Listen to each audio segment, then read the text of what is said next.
Hi ನಮಸ್ತೆ. Kidney stone ಹೇಗೆ form ಆಗುತ್ತೆ ಅಂತಂದಾಗ the excess of heat in the kidney ಇರ್ಬೋದು, ಯೂರಿನರಿ ಬ್ಲಾಡರ್ ಇರ್ಬೋದು, ಅಥವಾ ಸ್ಟಮಕ್ ಅಲ್ಲಿ ತುಂಬಾ ಹೀಟ್ ಜಾಸ್ತಿ ಆದಾಗ ನೀರಿನ ಅಂಶ ಅಲ್ಲಿ ಕಡಿಮೆ ಆಗಿರುತ್ತೆ. ಸೊ ಅದಕ್ಕೆ ನೀವೇನು ಮಾಡಬೇಕು, ಅದು ಯಾವುದೇ ಥರ ಸ್ಪೈಸಿ ಫುಡ್ ಆಗಲಿ, ಬಿಸಿ ಫುಡ್ ಆಗಲಿ ನೀವು ತಗೋಬಾರ್ದು. ಟೀ ಆಗಲಿ, ಕಾಫಿ ಆಗಲಿ ಯಾವುದೇ ಥರ ಬೇಡ. ಯಾವುದೇ ಥರ ತಂಪಾದ ಅಥವಾ ತಂಪು ಫುಡ್ಡನ್ನು ನೀವು ಇಲ್ಲಿ ತಗೋಬೇಕು. ಯಾಕಂದರೆ already excess of heat in the kidney.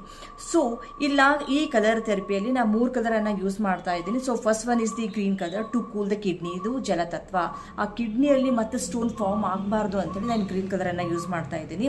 So second one is the sky blue colour. Sky blue ಅಂತಂದ್ರೆ ದಟ್ ಇಸ್ ಫೈರ್ ಎಲಿಮೆಂಟ್ ಅಂತ ಹೇಳ್ತೀವಿ. ಅಲ್ಲಿ ಬಿಸಿಯನ್ನು ಕ್ರಿಯೇಟ್ ಮಾಡಿ ಸರ್ಕ್ಯುಲೇಷನ್ ಇಂಪ್ರೂವ್ ಮಾಡಿ ಆ ಕಿಡ್ನಿ ಸ್ಟೋನ್ ಕರಗಲಿಕ್ಕೆ ಇದು ಹೆಲ್ಪ್ ಆಗುತ್ತೆ. So last one is the red colour. So red ಅಂತಂದ್ರೆ ದಟ್ ಇಸ್ ದ ಡೈರೆಕ್ಷನ್. ಅಲ್ಲ ಫೋರ್ಸ್ ಅನ್ನ ಕ್ರಿಯೇಟ್ ಮಾಡಿ ಆ ಕಿಡ್ನಿ ಸ್ಟೋನ್ ಕರಗಿ ಥ್ರೂ ದಿ ಯೂರಿನರಿ ಬ್ಲಾಡರ್ ಆಚೆ ಹೋಗ್ಲಿಕ್ಕೆ ನಾವಿಲ್ಲಿ ರೆಡ್ ಕಲರ್ ಅನ್ನ ಯೂಸ್ ಮಾಡ್ತಾ ಇದ್ದೀನಿ. ಸೊ ಈ ಕಲರ್ ಅನ್ನ ನಾನು ಹೇಗೆ ಅಪ್ಲೈ ಮಾಡಬಹುದು ಅಂತಂದಾಗ ನಾ ಇಲ್ಲಿ ಯೂಸ್ ಮಾಡ್ತಾ ಇರೋದು that is the insect method. ಅಂದ್ರೆ ಒಂದೊಂದು ಬೆರಳನ್ನು ನಾವು ಓವರ್ ಆಲ್ ಬಾಡಿ ಅಂತೇಳಿ ನಾವು ರೀಪ್ರೆಸೆಂಟ್ ಮಾಡ್ತೀವಿ. ಸೊ ಈ ಬೆರಳಲ್ಲಿ ಅಂದ್ರೆ ದೇಹದ ಮುಂಭಾಗ ಅಂತ ಹೇಳ್ತೀವಿ, ದೇಹದ ಹಿಂಭಾಗ ಅಂದ್ರೆ ಇದು ಬೆನ್ನು ಮೂಳೆ. ಸೊ ಇಲ್ಲಿ ಲೆಫ್ಟ್ ಹ್ಯಾಂಡ್ ಇದು ಫೈರ್ ಎಲಿಮೆಂಟ್. ಸೊ ಇಲ್ಲಿ ಇದು ಬೆನ್ನ ಮೂಳೆ ಆದಾಗ ದಿಸ್ ಇಸ್ ದ ಕಿಡ್ನಿ ರಿಫ್ಲೆಕ್ಸ್ಗೆ ನಾವಿಲ್ಲಿ ಸ್ಕೈ ಬ್ಲೂ ಅನ್ನ ಅಪ್ಲೈ ಮಾಡಿದಾಗ ಅಲ್ಲಿ ಸರ್ಕ್ಯುಲೇಷನ್ ಇಂಪ್ರೂವ್ ಆಗಿ ಆ ಕಿಡ್ನಿ ಸ್ಟೋನ್ ಕರಗಲಿಕ್ಕೆ ಇಲ್ಲಿ ಹೆಲ್ಪ್ ಆಗುತ್ತೆ.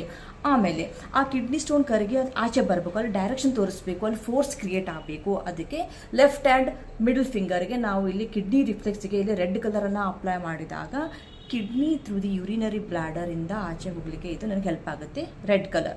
ಸೊ ಆಮೇಲೆ this is the right hand, this is the ಜಲತತ್ವ. ಇಲ್ಲಿ ನಾವು ಗ್ರೀನ್ ಕಲರನ್ನು ಕಿಡ್ನಿ ರಿಫ್ಲೆಕ್ಸ್ಗೆ ನಾವು ಗ್ರೀನ್ ಕಲರನ್ನು ಅಪ್ಲೈ ಮಾಡಿದಾಗ ಕಿಡ್ನಿಯನ್ನು ಕೂಲ್ ಮಾಡೋಕ್ಕೆ ಮತ್ತು ಮುಂದೆ ಆಚೆ ಆ ಕಿಡ್ನಿ ಸ್ಟೋನ್ಸ್ ಫಾರ್ಮ್ ಆಗಬಾರ್ದು. ಅದಕ್ಕೆ ನಾನು ಇಲ್ಲಿ ಗ್ರೀನ್ ಕಲರನ್ನು ಅಪ್ಲೈ ಮಾಡ್ತಾ ಇದ್ದೀನಿ. ಡ್ಯೂರಿಂಗ್ ಇದನ್ನು ಡೇ ಟೈಮ್ 4 to 5 hours ಅದನ್ನು ಅಪ್ಲೈ ಮಾಡಿ, ಫಾರ್ 2 to 3 weeks ಇದನ್ನು ಅಪ್ಲೈ ಮಾಡಿ. ಸೊ ಈ ಕಿಡ್ನಿ ಸ್ಟೋನ್ ವಿಡಿಯೋ ನಿಮಗೆ ಇಷ್ಟ ಆದರೆ ಪ್ಲೀಸ್ ಲೈಕ್ ಮಾಡಿ, ಶೇರ್ ಮಾಡಿ, ಸಬ್ಸ್ಕ್ರೈಬ್ ಮಾಡಿ. Be healthy, keep smiling. Thanks for watching.